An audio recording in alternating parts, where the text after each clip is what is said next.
Living on the moon. Daddy, can people really live on the moon? Well, not yet, Kaira. But scientists are working on ways to make it possible. How would we live there? Would we need to bring our own air? Yes, we would need to bring our own air to breathe. And we would also need to bring our own food and water since there's no air or water on the moon.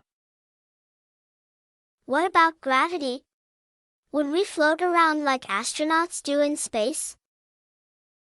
The moon has gravity, but it's much weaker than Earth's gravity.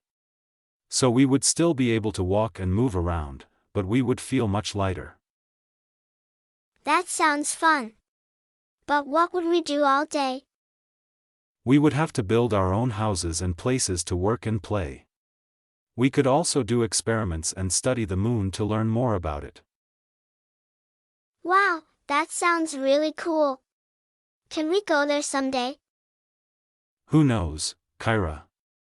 Maybe one day we'll be able to live on the moon and explore the universe together. I can't wait.